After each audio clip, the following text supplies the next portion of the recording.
ni Brother Sherito Columnas.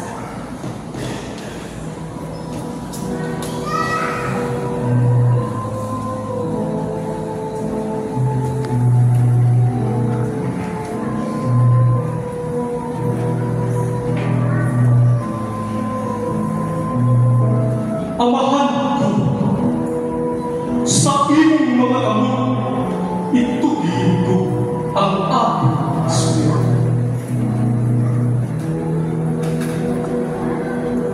Sa matag Biyernes Santo, atong naandang isip mga Kristohanong pamananto sa kasakitan nga giantos sa atong Ginoong Jesucristo. Ug ang katapusang mga pulong sa wala pa siya pagtuwi sa ginhawa. Ang katapusang pulong na ganayon. Amahan, itugian ko sa iyong mga amon ang akong espiritu. Ang tanan, 7 plus, no? Mahindanon kaayo kining mga pulunga, Kapitulo. kay kinudlog kini sa daang istamento Sa lalasa. sa Salmo ni Haring Gabi. Gihimo kini ni Jesus nga sudaran diha sa pagtugyan sa iyang kaugalingon ngadto sa amahan. Bisan taliwala sa iyang paghintas o iyang tuyo kabubuton ngadto kanatong iyang mga sumusunod. Nakitaan ng kanunay nga tugyan sa atong tanan ug lawas ngadto sa amahan. Amahan ko, itugyan ko sa iyong mga kamot ang akong espiritu. Iliin? Nakahibalo si Jesus nga diha sa iyang amahan. Nagasukat ang iyang kalikon ng matubang sa kamatayon. Labaw sa tanan, nasayop siya at dili siya masakdan sa amahan. Kinsa mipatayag sa iyang walay sukat ug tubong nga pagpanalikod. Sa laktod nga pagkasulti, ang katapusang pulong ni Jesus nagmatuod ng iyang usog ug kalikon sa pagsaguan sa bangis nga kuko sa kasakitan ug sa kamatayon. Nagagumikan sa iyang pinus na pagsalig sa iyang langit ng amahan. Iyang isalig ug itugyan ang tanan ngadto sa amahan. Ang matuod nga mananlaban ug tinubdan sa kaluwasan. Niining bala ang panahon sa Semana Santa. Ang matag sa kanato na binunyagan, gidapit ni Jesus sa pagsunod kanina. Dali, sunod ka mo kanang. Apan may pasnaan siya sa mga na dili sa iyo ng basta-basta lang ang pagsunod kanina. Ang maanindog nga alawiton panahon sa Santos na Misa na tinagig ni Sister Narcisa Fernandez.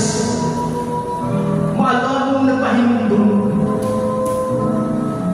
dili sa iyo ang pagsunod ng Kristo. Daghang tulog ang dalan nga agian mo. Ang Diyos nga pagkapasan mo ug ang kamatayon anak nagulog kanino. Mga ito mo ginin? Usa sa mga haligi sa relihiyonismo, bawang patulunan nga ang matag-usapan nato may kaugalingon nga kalisdanan ug kasakitan nga ipas at mataganda. Doon ka sa ilang. Sila. Ilabi na ang atong mga kaigsuunan na talisahog na sa adlaw ang ilang pagkabuhi. Ibabaw ni kalutan.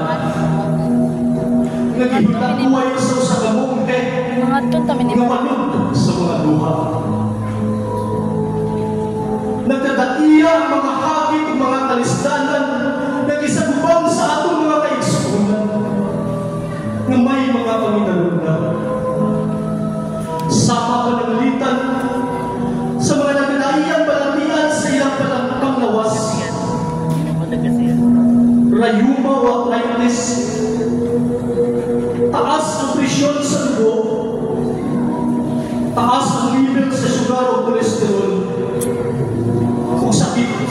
kasing-kasing.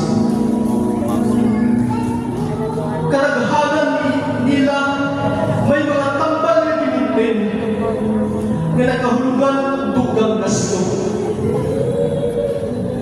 Dili usab nato ikalimod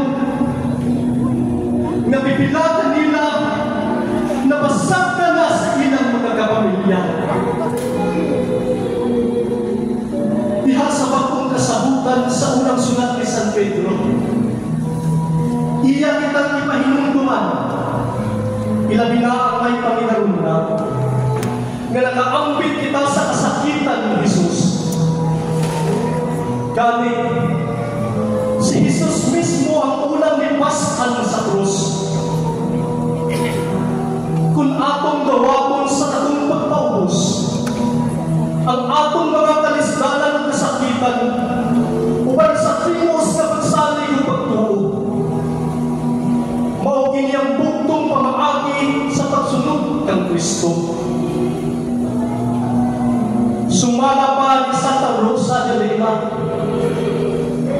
Gawas sa krus, wala na ilaking hagdanan nga atong matikaman ng pagsaka sa balay sa atong langit ng Ama. Amen.